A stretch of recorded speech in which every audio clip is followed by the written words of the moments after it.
paz y alegría en Jesús y María. Liturgia de la Palabra de la Eucaristía Dominical. Desde la Ciudadela Jesús y María. Preside el Padre Teófilo Rodríguez. Oremos.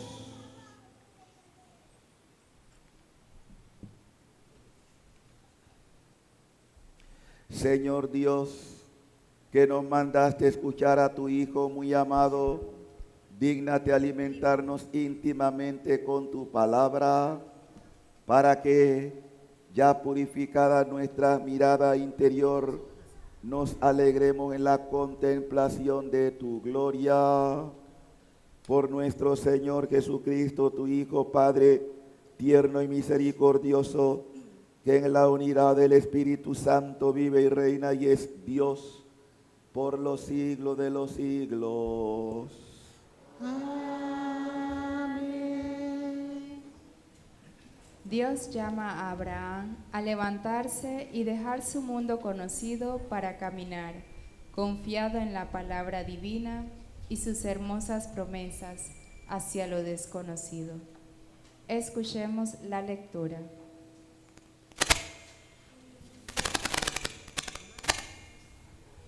Del libro del Génesis. En aquellos días,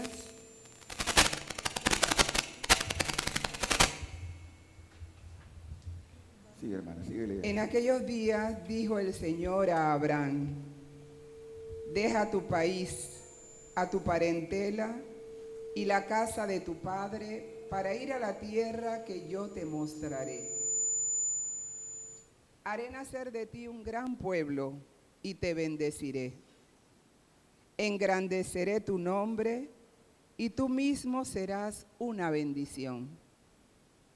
Bendeciré a los que te bendigan, maldeciré a los que te maldigan. En ti serán bendecidos todos los pueblos de la tierra. Abraham partió como se lo había ordenado el Señor. Palabra de Dios. Te alabamos, Señor.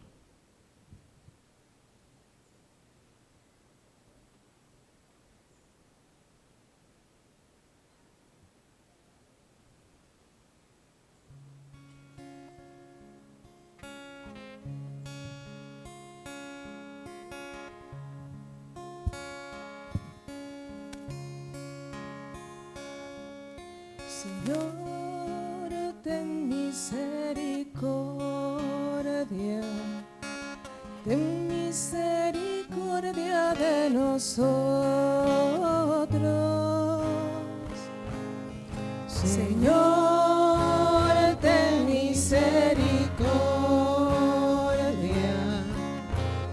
misericordia de nosotros. Sincera es la palabra del Señor,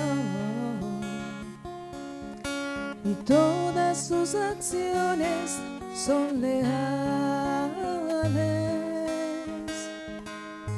Él ama la justicia y el derecho.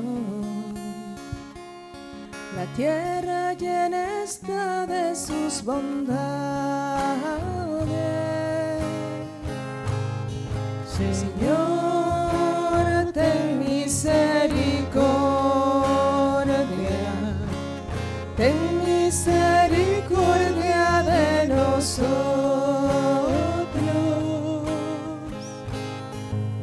Cuida el Señor de aquellos que le temen y en su bondad confía. Los salva de la muerte, y en épocas de hambre les da vida. Señor, ten misericordia, ten misericordia de nosotros. el Señor está nuestra esperanza, pues Él es nuestra ayuda y nuestro amparo. Muéstrate bondadoso con nosotros, puesto que en ti, Señor, hemos confiado. Señor, ten misericordia, ten misericordia de nosotros.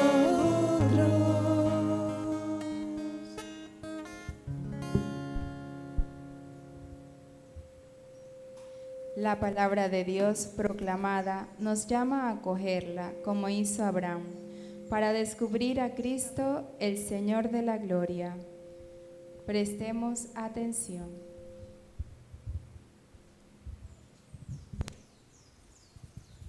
De la segunda carta del apóstol San Pablo a Timoteo. Querido hermano, comparte conmigo los sufrimientos por la predicación del Evangelio, sostenido por la fuerza de Dios.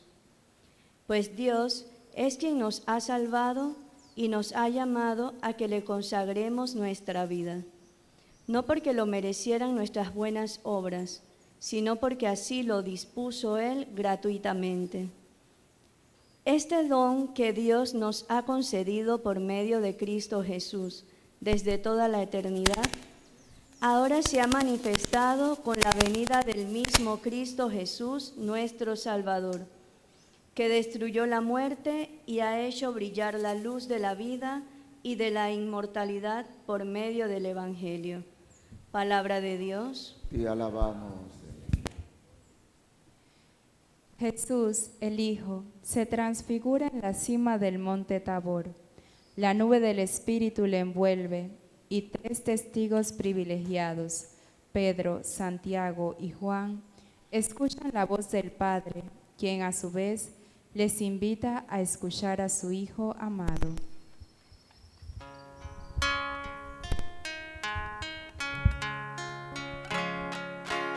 Gloria y honor a ti, Señor Jesús. En el esplendor de la nube se oyó la voz del Padre que decía: este es mi Hijo amado, escúchenlo. Gloria y honor a ti, Señor Jesús. Gloria y honor a ti, Señor Jesús. Que el Señor esté con ustedes. Y con tu espíritu. Lectura del Santo Evangelio según San Mateo. Gloria a ti, Señor. En aquel tiempo Jesús tomó consigo a Pedro, a Santiago y a Juan, el hermano de éste, y los hizo subir a solas con él a un monte elevado. Ahí se transfiguró en su presencia. Su rostro se puso resplandeciente como el sol, y sus vestiduras se volvieron blancas como la nieve. De pronto aparecieron ante ellos Moisés y Elías, conversando con Jesús. Entonces Pedro le dijo a Jesús: Señor, qué bueno sería quedarnos aquí. Si quieres, haremos aquí 3 tiendas, una para ti, otra para Moisés y otra para Elías. Cuando aún estaban hablando, una nube luminosa los cubrió y de ellas salió una voz que decía: Este es mi Hijo muy amado, en quien tengo puestas mis complacencias. Escúchenlo. Al oír esto, los discípulos cayeron rostro en tierra, llenos de un gran temor. Jesús se acercó a ellos los tocó y les dijo: levántense y no teman. Alzando entonces los ojos, ya no vieron a nadie más que a Jesús. Mientras bajaban del monte, Jesús les ordenó: no le cuenten a nadie lo que han visto, hasta que el Hijo del Hombre haya resucitado de entre los muertos. Palabra del Señor. Gloria a ti, Señor Jesús. Palabra del Evangelio, perdón nuestros pecados. Les invito a todos a cerrar sus ojitos en un acto de súplica, abriendo sus manitas, pidiendo la luz del Espíritu, que la palabra nos penetre, que la palabra nos instruya, que la palabra se haga transfigurante en nuestro corazón, en nuestras almas. Siempre pidan el Espíritu Santo. Sin el Espíritu Santo no podemos entender la palabra de Dios. Ven, dulce huésped de las almas, ven y fórmanos, ven e instrúyenos en la verdad. Santo es el Señor Jesús. Pon tu espíritu de amor En el fondo de mi ser, divino en Espíritu, el fondo de mi ser. ven y llena Ven y llena de tu paz mi corazón, mi espíritu y mi ansiedad. Ven, dulce huésped de las almas, llénanos de ti. Pon tu espíritu de amor En el fondo de mi ser, en el fondo de mi ser. ven, Ven y llena de tu paz mi corazón, mi espíritu y mi ansiedad. llénanos de ti, oh Dios, llénanos de tu Espíritu Santo. Lléname de ti, oh Señor. Llénanos, Lléname de ti, de tu gracia y tu perdón. llénanos, Lléname de ti. llénanos más, Lléname de ti. con tu Espíritu de amor en mí. Con tu espíritu de amor en mí. Divino Dios, Espíritu Santo, tú tienes la misión de llevarnos a la verdad completa. Tú tienes la misión de transfigurarnos, es decir, de hacernos santos. A pesar de nuestras muchas miserias, tú siempre estás disponible para inspirar nuestros pensamientos si somos dóciles a la palabra de Jesucristo, nuestro Señor. Por eso, Divino Espíritu, una vez más te suplicamos tu asistencia para que esa palabra no salga de nosotros sin tener resultados, sin llevarnos a una auténtica conversión en este tiempo de gracia cuaresmal. Ven para que podamos ser auténticos hijos de Dios Padre tierno y misericordioso. Llénanos de ti, Divino Espíritu. Llénanos de ti. Pon tu Espíritu, oh Dios, en nuestro corazón. Ven. Ven, Espíritu de Dios. Lléname de ti, de tu gracia y tu perdón. Lléname más. Lléname de ti. Más. Lléname de ti. Pon tu Espíritu de amor en mí. Con tu espíritu de amor en mí. Lléname. Lléname de ti, oh Señor. Más. Lléname de ti, de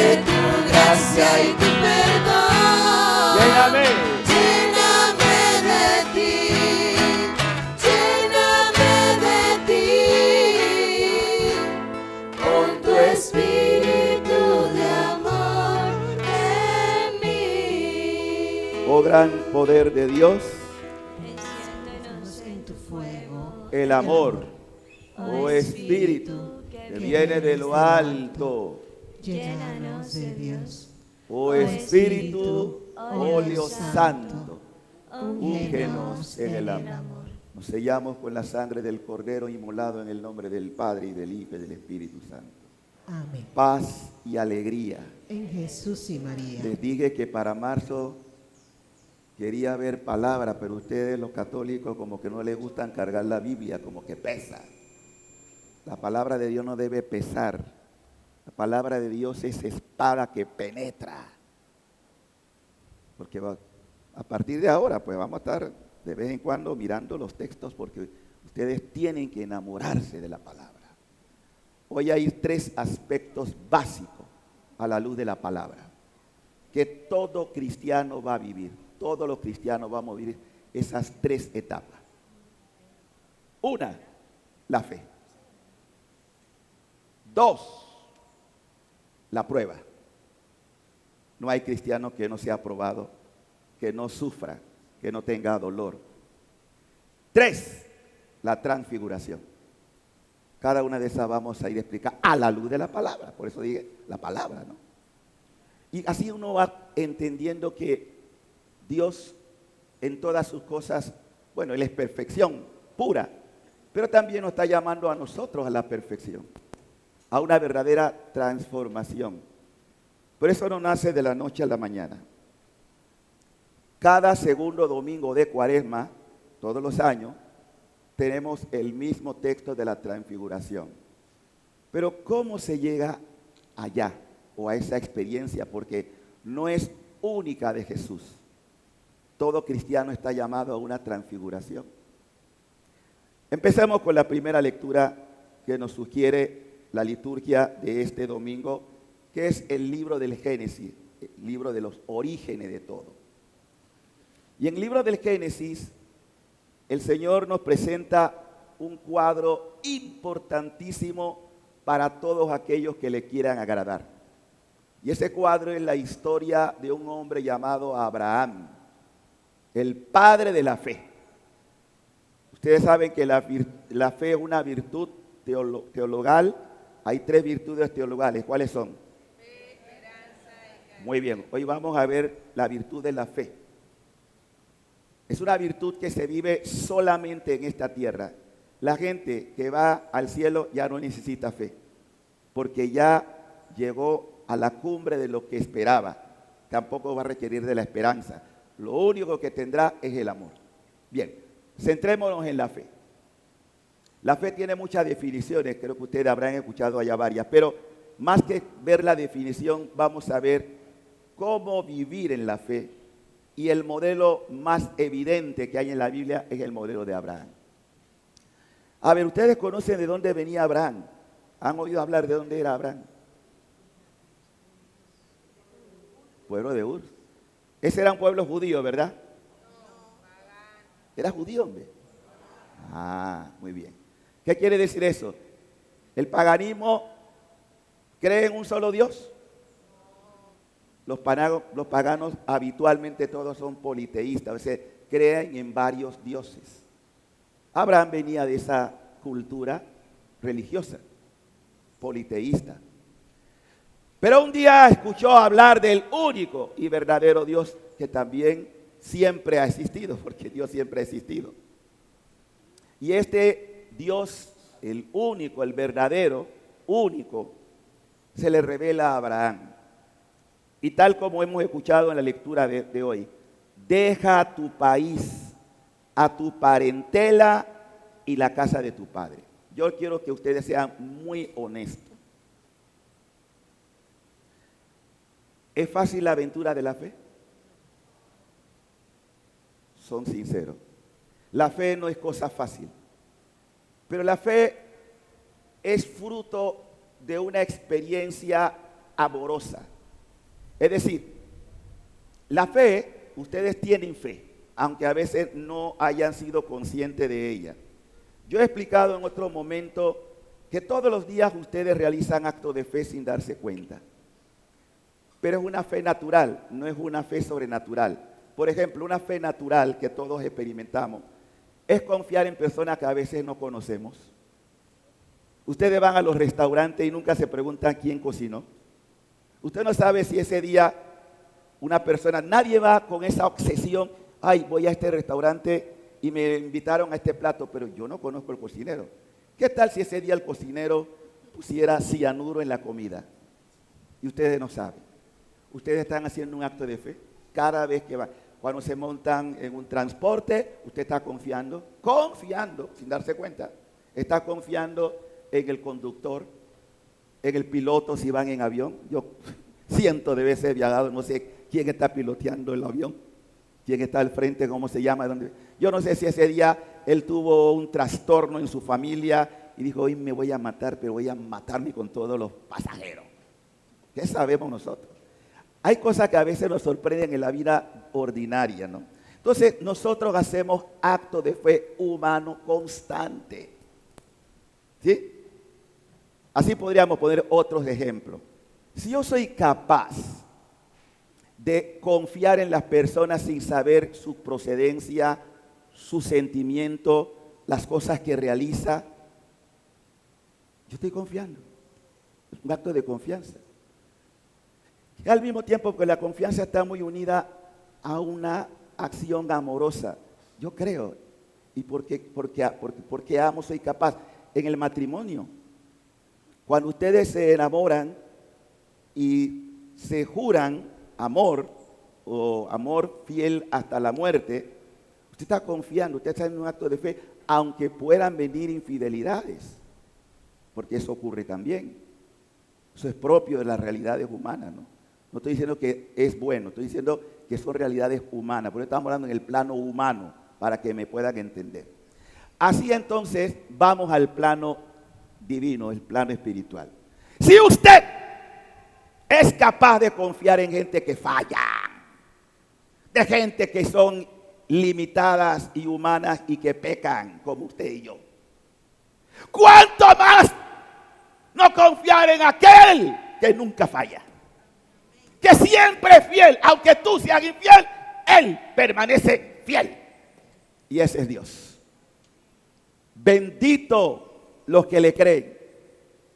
Abraham, cuando se le revela a Dios, él no sabía a dónde Dios lo llevaba. La vida cristiana es una aventura de fe. Y solo los que le creen, en función de la palabra, caminan.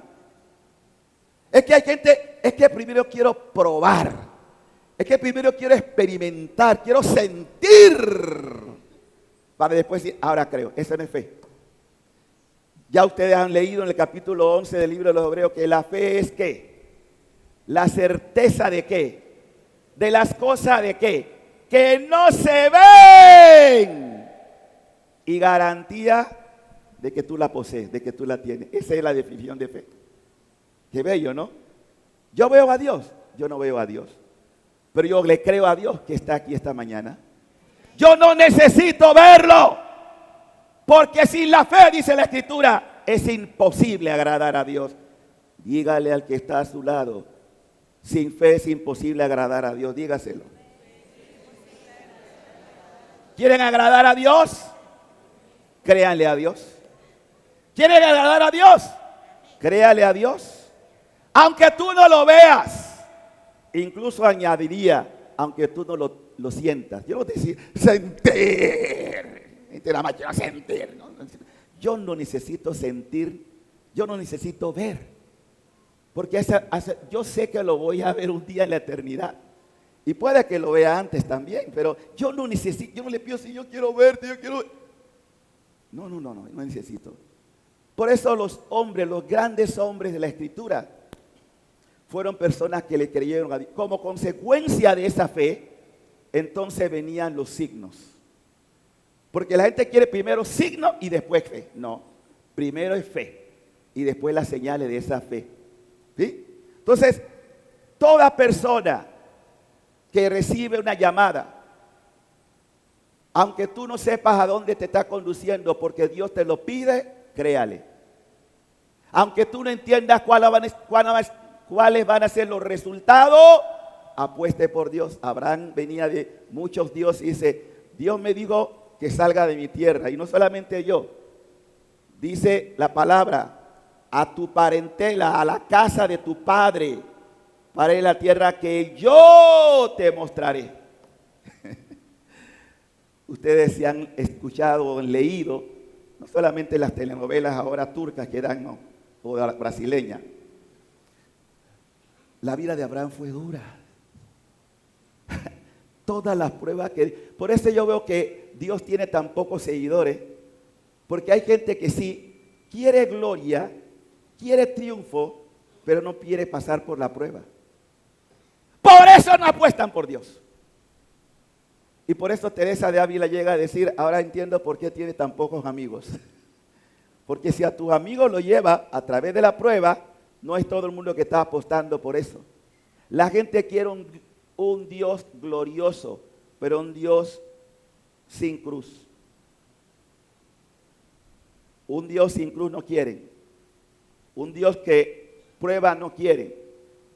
Pero por eso el mérito de Abraham es grande. Porque Abraham renuncia a sus dioses para irse con un Dios desconocido. ¿Esa es tu vida?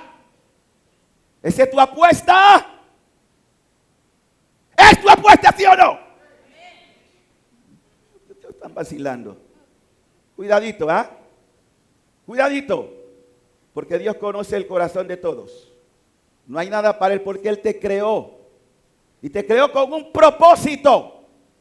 Es que la vida del creyente tiene un propósito. No hay vida absurda en ninguno de los seres humanos creados. Todos tienen un propósito. Lo que pasa es que no se enteran o no quieren enterarse. El propósito mío es lo que vamos a ver al final. La transfiguración, que es sinónimo de santidad, sin la cual nadie va a ver a Dios. Entonces, dice que Abraham... Además, Dios sí le hizo una promesa, como también te la hace a ti y a mí. La promesa de Dios para nosotros es que lo veremos tal cual es, lo veremos cara a cara. En la Biblia hay, sobre todo en el Nuevo Testamento, muchas referencias a que lo veremos tal cual es. Y si mi vida es un peregrinaje, ¿por qué tanta ansiedad? Igual vas a llegar. La vida es corta, hermano. La vida es sumamente corta. Yo cuando veo tan rápido como yo llegué a 66 años, digo, ya, no sé cuántos más viviré. 40 años tenemos los que cuando estábamos en Cativa, que fuimos un día como hoy al encuentro en Albrook del Papa San Juan Pablo II, que sabíamos que iba a ser santo, y después ya han pasado 40 años de eso. Tuvimos la dicha de estar allí. Éramos de la parroquia de Cativa. Y ahí llevo los cativaleños y la parroquia de Jesús, pan de vida. Bueno, entonces acuérdate de esto. Dile que está a tu lado, la vida es corta. Dígale, juega vivo, dígaselo. Juega vivo. La vida es corta. Y bien corta. Ustedes bien saben cuántos se nos han ido, parientes, amigos. Mi papá estuvo también, mi mamá, en esa ceremonia. Ya está viejo, ya murió el viejo. Espero que ya está en el cielo. O sea, la vida es corta, hermano. Jueguen vivos, es decir, atentos a la voz de Dios. Porque Dios tiene un plan contigo, con cada ser humano, aunque tú no quieras. Tú puedes negarte. Tú puedes decirle, no lo quiero. Bueno, ese es tu problema. Pero no podrás decir que Dios no te trazó un propósito. Todos ustedes tienen un propósito en el plan de Dios. Entonces, así entramos a ver cómo Abraham, la promesa que le da el Señor es, engrandeceré tu nombre. Miren, no hay cultura religiosa que no rinda homenaje a Abraham. Las tres grandes religiones monoteístas, judaísmo, islamismo y el cristianismo, todos tenemos en común al padre Abraham como padre de la fe. Todas las tres grandes religiones. ¿Ve? Y por eso el Señor te bendeciré. Y atención, a los que te bendigan, voy a bendecirlo. Y atención a los que te maldigan, es decir, a los que no crean en tu testimonio, Dios dice, lo maldeciré. Por eso, cuando se habla de fe, una persona que no vive en obediencia a la fe y que no cree en Dios, o maldice a Dios, o maldice a su siervo como Abraham, se está maldiciendo a sí mismo. Bueno, entonces la palabra nos dice, bendeciré a los que te bendigan, maldeciré a los que te maldigan. Es decir, que no crean en ti, en tu testimonio. En ti, en Abraham, padre de la fe, serán bendecidas todos los pueblos de la tierra, todos. Y nosotros somos partícipes de esa bendición. Aquí estamos por fe. Muchos hijos tiene el padre Abraham. El padre Abraham tiene muchos hijos. Yo soy uno, tú también. Alabemos todos al Señor. ¿Qué estamos haciendo aquí? Alabando al Señor por la fe. La Eucaristía es el centro de nuestra fe. Pero una fe que fue colmada mucho más que la de Abraham por Jesús. Y entonces entramos a la segunda lectura. La segunda lectura, hay otro hombre de fe extraordinaria. Un hombre de fe que cuando escribe la carta que hemos escuchado o leído, estaba preso. ¿Y por qué estaba preso? Por su condición de fidelidad a un Dios que él no conocía, como después se le revelaría. Un Dios humanizado, que para los judíos era una cosa imposible de creer. Pero ya el Señor había advertido en la misma escritura, por esa importancia de la escritura, que el verbo se iba a encarnar. Varios profetas hablan de esto. Isaías habla, ¿no?, de una virgen que está en estado de dar a luz y da a un varón. O sea, hay varias profecías sobre el Mesías, el Dios humanizado. Y el verbo, lo dirá Juan resumiendo, se hizo y habitó. Bueno, ese verbo, el verbo, la palabra de Dios se hizo carne, se hizo persona humana, sin dejar de ser Dios. Pablo tuvo un encuentro personal con este Cristo. Y cuando le escribe a Timoteo, le dice algo excepcional que todo católico debe tener claro. ¿Cuántos de ustedes quieren seguir a Cristo? Levante la mano. Prepárate para la prueba. Algunos no levantaron la mano, no quieren prueba. Si te decides servir al Señor, prepárate. Este es lo que a muchos no les gusta. Ustedes conocen en el atletismo una disciplina que se llama el salto de garrocha, ¿verdad? ¿Saben qué consiste? Esos atletas que llevan un palo bien largo y van boom y saltan. Hay muchos católicos que quieren el salto de garrocha. Es decir, que no quieren pasar por las grandes pruebas que supone seguir a Cristo. Y Pablo, que es muy honesto, le dice, y quiero que ustedes lo lean conmigo, querido hermano, no escucho, comparte conmigo los sufrimientos por la predicación del Evangelio. Palabra de Dios. Le está escribiendo a un joven que se hizo muy amigo, hermano, hijo espiritual de Pablo. No era judío, era griego. Y a este muchacho a quien Pablo lo instruye en la fe, le recuerda algo que también te está recordando a ti. ¿Saben por qué hay tanta gente que abandona la iglesia? Porque no pueden entender cómo yo estoy siguiendo a un Dios y un Dios que me pone problemas. Un Dios que me hace sufrir o permite, porque no es que Dios, ay, me gusta que esté sufriendo, no.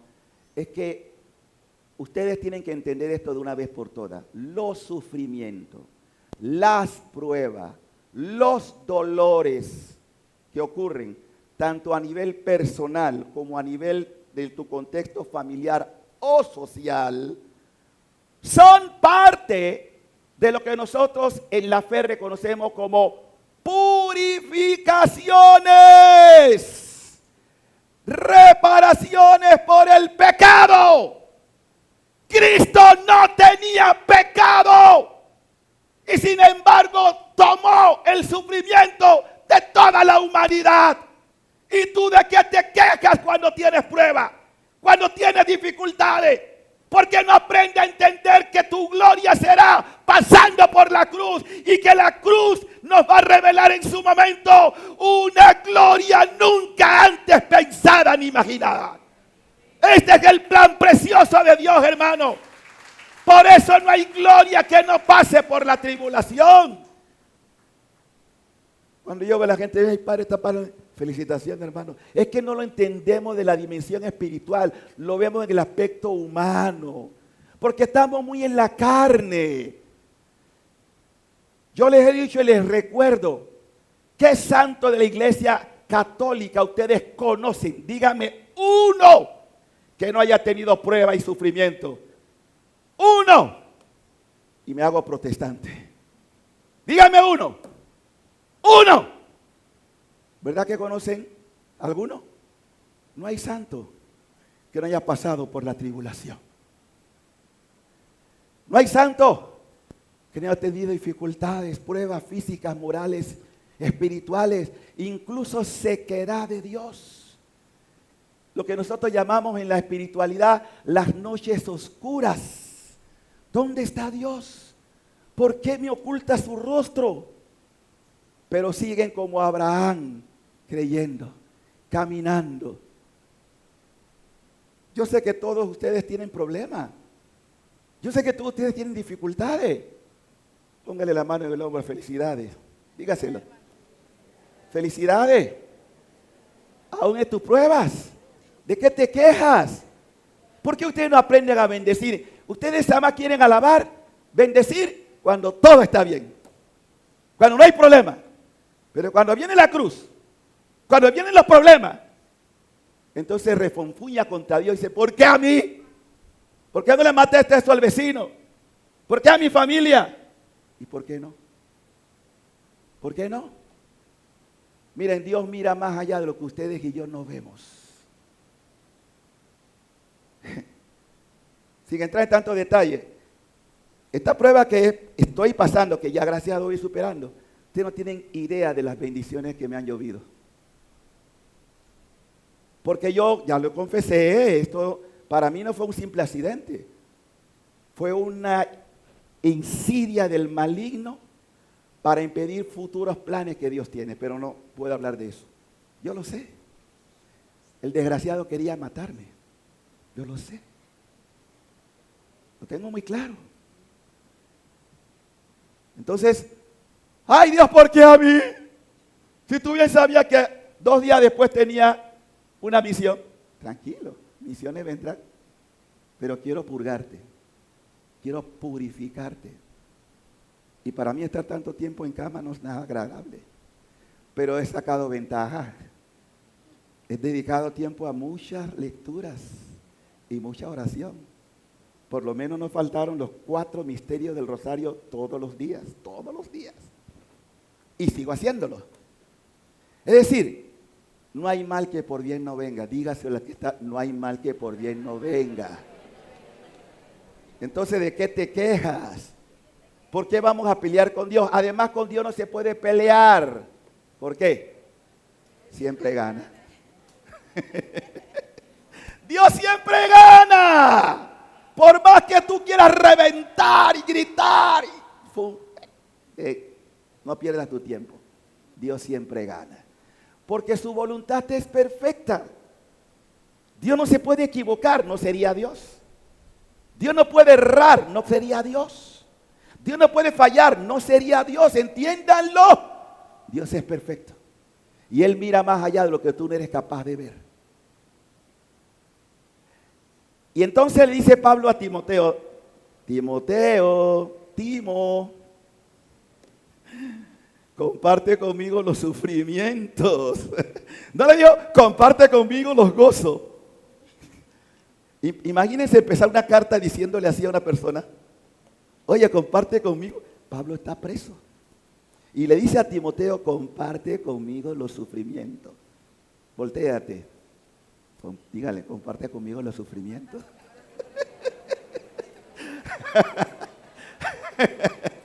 Comparte conmigo. No solamente los momentos felices. Y le añade, atención, atención, que viene lo más fuerte. Dice, pero ¿qué sufrimiento? ¿Por la causa de qué? De la palabra de Dios, no cualquier sufrimiento. Porque si tu sufrimiento no está en conexión con la palabra, eso no puede venir de Dios. Solo cuando está por la causa de la palabra, es decir, del evangelio. Ustedes ya saben, pues, de la situación de muchos católicos en situación de países, el caso del obispo de Matagalpa, 26 años injustamente está padeciendo por la causa del evangelio. Así que en medio de su tribulación también debe estar en paz. No sabemos, es un hombre de Dios, es un hombre muy carismático, lo he conocido, un hombre de Dios. Pues Dios es, y dice Pablo, sostenido por la fuerza de Dios. No por la fuerza de Dios. Ahí, tu sufrimiento, pero sostenido por la fuerza de Dios. Pues Dios es quien nos ha salvado y nos ha llamado por la para que le consagremos. Le consagremos. Le consagremos. Claro, ese es el precio. Señor, te pertenezco. Mi vida no es mi vida, es tu vida, Señor. Quiero vivir tu vida como tú la viviste, padeciendo, pero también glorificado ahora. Ese es nuestro itinerario. Si tú coges otro camino, no es el de Cristo. Tú puedes coger otro camino, pero no es el evangelio. Por eso el evangelio nos da la luz. Aquí entramos al evangelio ahora. Bien sabía Jesús qué tan débiles eran sus discípulos, qué tan cobardes, aun cuando a veces se ponían así como, te seguiré a donde quiera que vayas. Porque es muy fácil, yo le digo, porque saben que yo he vivido muchos años con la experiencia carismática y le agradezco a Dios la experiencia carismática en mi vida sacerdotal. Pero he aprendido que la vida carismática no es solamente alardear de cosas sensacionales y sentir y alabar. Yo no sigo a un Cristo por emociones. Y hay mucha gente que sigue a Cristo solo por emociones. Yo sigo a un Cristo por convicción. Y un Cristo que me dice, sí, puede haber emoción, pero lo auténtico no es la emoción. Porque también les he dicho, he visto mucha gente que pasó por la renovación carismática, eran emocionales, pero cuando vinieron las pruebas, hasta ahí llegaron. Les faltó convicción. Benditos los que a pesar de las pruebas, del dolor, del sufrimiento, le pueden decir al Señor, aquí estoy, Señor. Quiere yo, Señor, he estado clamando en la oscuridad. Yo iré, Señor. Yo iré, Señor. Si me guías, llevaré tu pueblo en mi corazón. Esos son los hombres y mujeres de convicciones, que no se quedaron en emociones. Saltaban, brincaban, levantaban las manos, hablaban en lengua. Pero vino la prueba, que es inevitable para un cristiano. Y dijeron, ya no iré, Señor. Esto es duro. No sabía que tenía que sufrir. Tranquilo, yo sé dónde estoy. Emociones. Dios no quiere emociones. Dios quiere convicciones. ¿Cuántos dicen amén? Amén. Eso quiere Dios, hermano. Por eso que tiene tan pocos amigos de verdad. Qué fácil es seguir a un Dios sin problema. Qué fácil. Pero ese no es el Dios de la Biblia. Ese no es el Dios del Evangelio. Y Jesús sabía perfectamente lo que iba a pasar. Y le dice a los muchachos, muchachos, cogió a 3. Esos 3 que eran pilares, Pedro, Santiago y Juan. Y los hizo subir a solas, ellos 3 con él, a un monte elevado. La tradición apunta a que es el monte Tabor. Que por cierto, cuando se va hay que hacer muchas curvas para llegar al monte Tabor. Bueno, en ese monte, Jesús dice que adquirió una figura nueva. ¿Cómo sería que todo su cuerpo era luz? Luz. De hecho, él dice, yo soy la luz del mundo. ¿Ven? Pero era un cuerpo glorioso. No olviden que Jesús nunca dejó de ser hombre Dios. Nunca, nunca. Y hasta la muerte fue hombre Dios. Y como hombre experimentó todo lo que un hombre puede experimentar. Todo lo que ustedes y yo experimentamos, Jesús lo experimentó. Pero también era Dios al mismo tiempo. Entonces le mostró lo que podíamos decir, ya no el rostro humano, le mostró su rostro divino. Le mostró su divinidad. ¿Cómo sería esa divinidad? Que era resplandeciente como el sol. Dice que no era el sol, sino como el sol. Es decir, yo diría más que el sol, porque él es el hacedor de todos los astros. Si el sol brilla y ninguno de ustedes puede retener la mirada del sol por más de 5 minutos, no puede, quedaría ciego. Imagínense ver a Jesús en un esplendor que es mayor que el sol. Que va, por más que yo diga esto, no puedo, más que la luz solar, porque es creación de Dios. Y dice que sus vestidos se volvieron blancos como la nieve. No siquiera, no, mucho más blanco que la. ¿Cómo? Es para que los lectores puedan entender que era algo para darle una especie de comparación, pero no quiere decir que era más blanco que la nieve, mucho más. Y cuando estos discípulos vieron aquello, Pedro siempre impulsivo, dice, Señor, si quiere, haremos 3 tiendas, una para ti, otra para Moisés y otra para Elías. Porque también aparecieron esas 3 figuras, uno al lado de Moisés y Elías al lado de Jesús, o custodiando a Jesús, por decirlo de una manera, que era una forma de decir, bueno, hasta aquí ustedes escucharon a Moisés y a los profetas representados en la figura de Elías. A partir de ahora, si eso fue tan importante para los judíos, a partir de ahora, escuchen, este es el amado de los amados, en quien tengo puesta mis complacencias.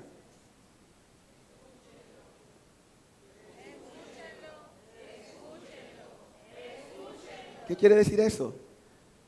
Ya no necesitan más de Moisés. Ya no necesitan más de Elías. Ahora escuchen a Jesús. Él está por encima de todo. Él es más que Moisés. Él es más que Elías. Aunque mucha gente se quedaron en el Antiguo Testamento.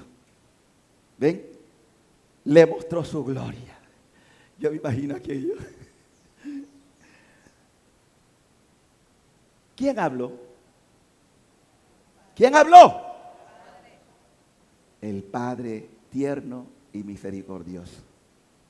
El Padre que no quiere que sus hijos se pierdan. El Padre que apostó para que su Hijo fuera una ofrenda sacrificial. El Padre que tanto me amó, que quiso que su Hijo viniera con un propósito nada más. Ese propósito se llama redención. Ese propósito significa que Cristo será el Cordero inmolado, que ya los judíos no tendrán más necesidad de sacrificios, de ofrendas animal, que Él va a hacer que su propio Hijo, su único Hijo, sacrificado por ti y por toda la humanidad a un precio de sangre preciosa. Aleluya. Oh Padre, tanto amó Dios al mundo que le dio a su Hijo único para que todo aquel que en Él crea no muera, sino que tenga vida eterna. Bendito mi Dios. Bendito mi Dios. Perdona tanta indiferencia, Jesús. Perdona, Padre, tanta necedad de la humanidad que ha preferido las tinieblas a la luz, que no quiere ser iluminada por tu gracia, Padre. Tu Hijo amado, mi Hijo, entregó a su Hijo por ti. Y pensar que hay tantas almas negándolo, blasfemándolo, ultrajándolo, volviéndolo a crucificarlo una y millones de veces. Este es mi Hijo amado. Padre, perdónanos, porque mis pecados han vuelto a crucificar cientos de veces a tu Hijo amado. Mi Hijo amado, ¿qué han hecho de mi Hijo amado? Lean el capítulo 53 de Isaías en estos días. Cómo Isaías pudo ver lo que iban a hacer de este Hijo amado, sin aspecto atrayente, todo en una llaga por ti, en quien tengo mi complacencia. Por favor, escúchenlo. Él tiene palabra de vida para ti. Obedece a Dios, obedece a mi Hijo amado. Jesús se acercó a ellos, los tocó y le dijo: muchachos, levántense, no tengan miedo, vámonos. Pregunta: ¿por qué Jesús quiso mostrar eso? ¿Por qué Jesús quiso mostrar eso? Préstame el libro, misal. Escuche bien, porque la liturgia lo recoge todo. Pero hay católicos que vienen a la misa a calentar bancas. No viven la misa. Están allí, pero no están allí. El prefacio que vamos a leer, lo hago como comentario, dice el prefacio de hoy, de la transfiguración: porque Él mismo, después de anunciar su muerte a sus discípulos, porque cuando Jesús baja, los discípulos bajaron ahí como en éxtasis. Señor, Jesús da el tercer y último aviso de lo que le iba a pasar. Ya había dado dos. Y ellos, cada vez que Jesús decía, cambia el discurso. Porque hay gente que no quiere oír hablar de prueba. Hay gente que no quiere oír hablar de dificultades, de dolor. Jesús le dice: muchachos, me van a matar. Me van a destrozar. Es más, ustedes me van a dejar solo. Eso no te puede pasar a ti. No puede. Jesús vio una figura de Satanás en Pedro. Apártate de mí. Yo tengo que cumplir esto. Para eso vine. Para eso vine. Apártate de mí, Satanás. Claro, quería frustrar Satanás desde siempre quiso frustrar el programa de la redención. Quería eso, porque él sabía lo que eso iba a significar. Que el Señor nos iba a levantar de simples criaturas a almas transfiguradas, a almas santas. Donde Él iba a decir: papá, esta es mi ofrenda. Todos los que me escucharon, que te escucharon, aquí están, Padre. Te los presento como ofrenda grata a tus ojos. Eso es lo que Jesús quiere hacer con cada alma que escucha la palabra, que le cree a Dios. Y dice el texto, dice la plegaria, dice: le mostró en el monte santo el esplendor de su gloria. Y atención la frase, porque esta frase es simpaticísima. Para testimoniar, de acuerdo con la ley, es decir, Moisés, y los profetas, es decir, Elías, de acuerdo con ellos, que por eso estaban allí, que la pasión es el camino de la resurrección. ¿Cuántos dicen amén? ¿Quiere ir a la gloria? Tiene que pasar por la pasión. Ay, Padre, usted ya me la pone muy difícil. No hay otro camino, hermano. Si alguien le predica un evangelio diferente a esto, sea anatema. ¿Saben lo que significa eso? Anatema, sea maldito. Porque hay quien quiere predicarle a ustedes cosas muy bonitas, angelicales. Yo lo siento mucho. Yo sé que hay gente que no le gusta cómo yo predico, pero no estoy predicando para mí. Estoy predicando para Cristo. Es decir, la palabra de Cristo. Y por eso cuando me hablan de problemas, yo digo, felicitaciones, hombre. ¿Tú quieres ir a la gloria? Abraza la cruz y con ella para que terminen las tinieblas y así amanezca la luz. quieren a la luz, tienen que pasar por las tinieblas, las pruebas. ¿Qué pasó en el momento cuando Jesús le había dicho que esto iba a pasar? ¿Dónde estaban ellos? Si ya sabían lo que iba a pasar, el Señor le puso como un bloqueo mental. Solo el único de los tres que estaban allí, uno nada más, estuvo al pie de la cruz. ¿Por qué? Supo leer los sentimientos del corazón de Jesús. Muchos no lo hacen.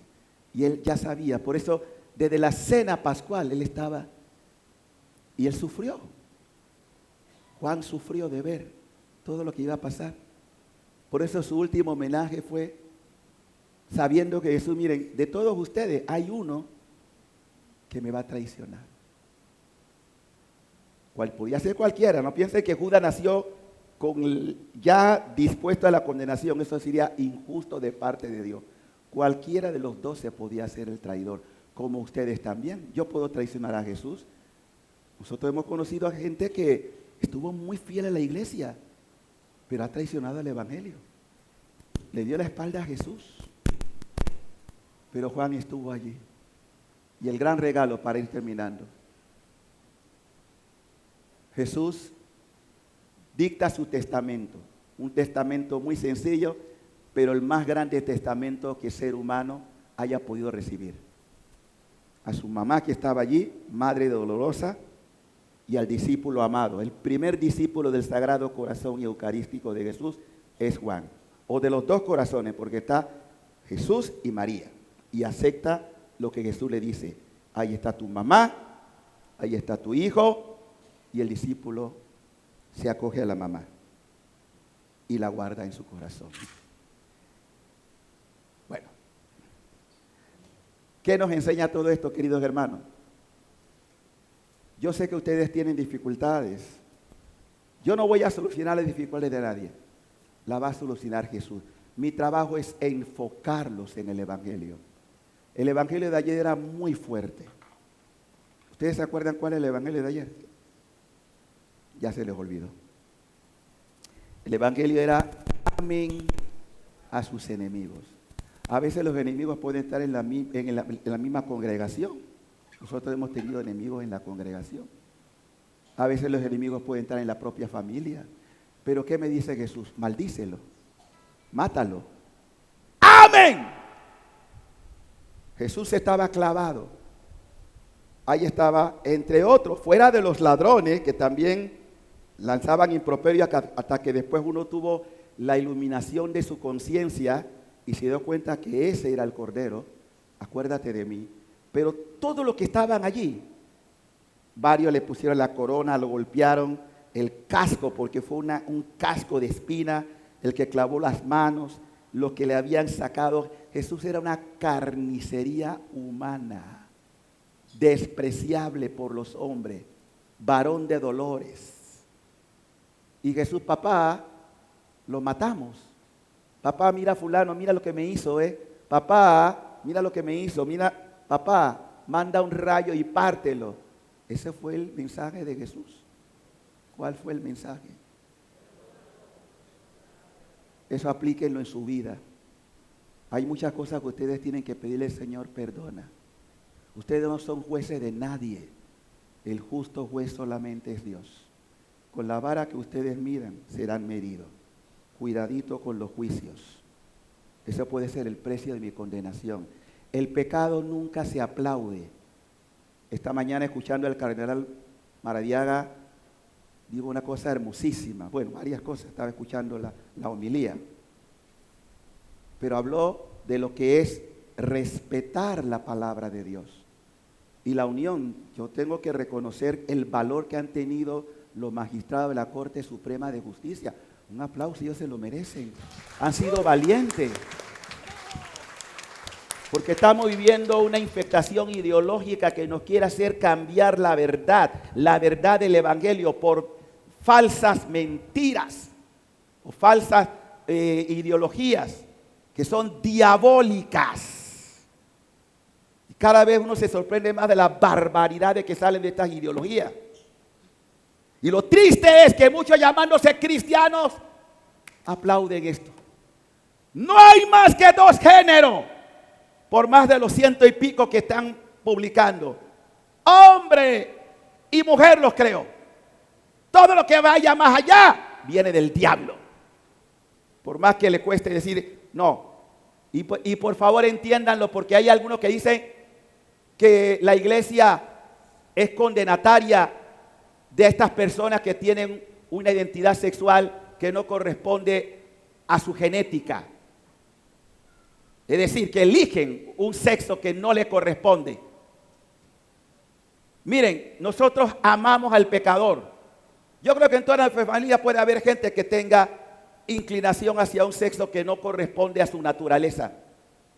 Yo puedo elegir, pero no me pidas que te aplauda.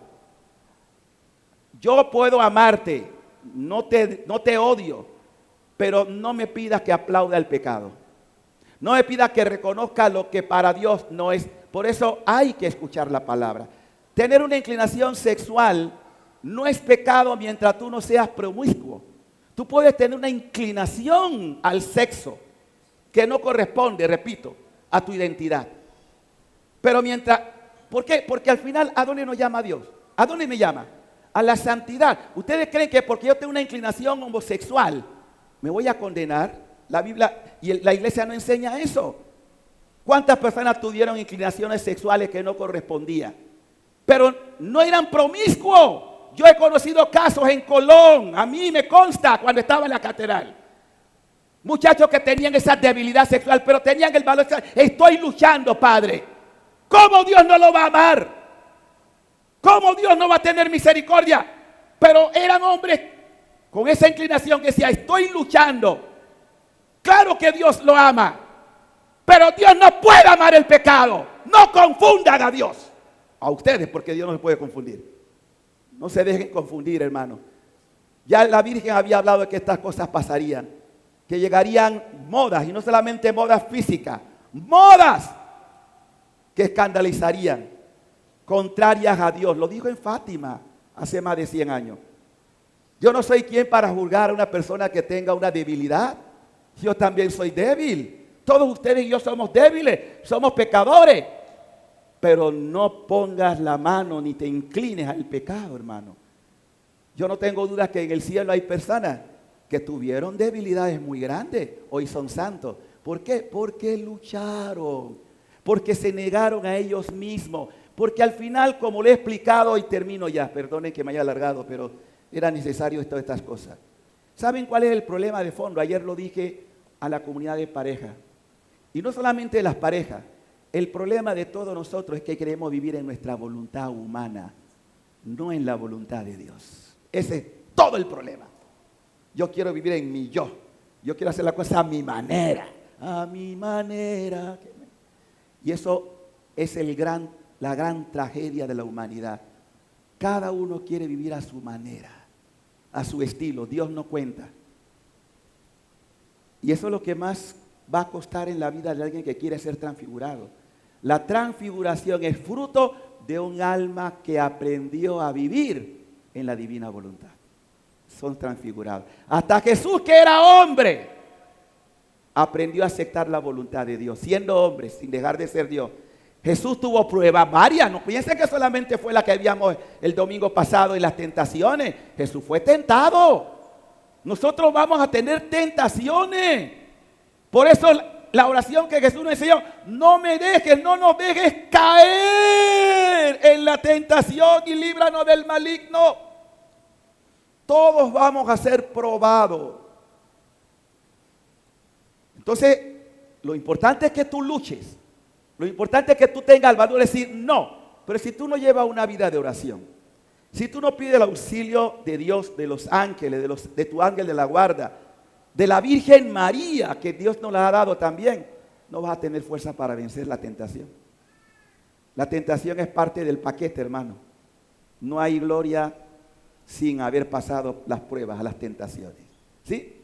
Entonces pidámosles a Dios hoy, en este segundo domingo de Cuaresma, las 3 cosas que deben tener claras para salir de aquí. La primera, la fe. Sin fe yo no puedo agradar a Dios. Segundo,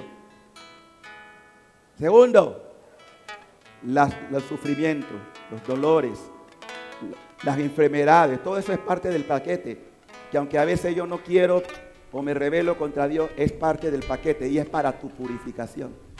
Es parte porque tú y yo sí somos pecadores. Por eso sufrimos, por el pecado. Y tercero, después de esto, viene la tercera. Y San Pablo, el mismo que le escribió a Timoteo, dejó dicho una frase. Bueno, Pablo era un hombre inspirado. Dice: presumo que las dificultades del tiempo presente, o sea, lo que estoy sufriendo, no se comparan a la gloria que Dios tiene reservada para mí. ¡Qué belleza! Un aplauso a Pablo, hombre. Un hombre que aprendió a sufrir. Presumo. Estaba convencido que estas pruebas que él vivía no se puede comparar a la gloria. Lo mismo para ustedes, hermano. ¿Están teniendo pruebas? Diga: fía, Señor, yo no entiendo por qué. Fía, hágase. Pero estoy convencido que si permanezco fiel a ti, lo que tú tienes preparado para mí no se compara a la prueba que estoy viviendo ahora. Que lo que viene es más grande. Es mucho más grande. Amado Dios, gracias por instruirnos con tu palabra. Gracias porque tú, Jesús, tienes palabra de vida eterna. Gracias, Padre, porque nos ha dado a Jesús el verbo para que lo escuchemos. No permita que cerremos nuestros oídos, nuestro corazón a las palabras que Él nos dice. Perdona a aquellos, Señor, que quieren transgredir tu ley, que quieren ser más que tú, que llevan una vida de promiscuidad, de pecado, sin tomar en cuenta que un día darán cuenta a ti, que tú no quieres que se pierdan. Entonces concede, Señor, a estas almas que tengan el valor de reconocer su pecado y lo confiesen ante ti. Pequé, Señor, te fallé, porque tú no te complaces en la muerte de ningún pecador. Por grave que sea su pecado, tú no quieres que se pierda. Te pedimos por todo, Señor, para que en este tiempo de gracia cuaresmal muchas más almas vuelvan a ti arrepentidas. Amén y amén.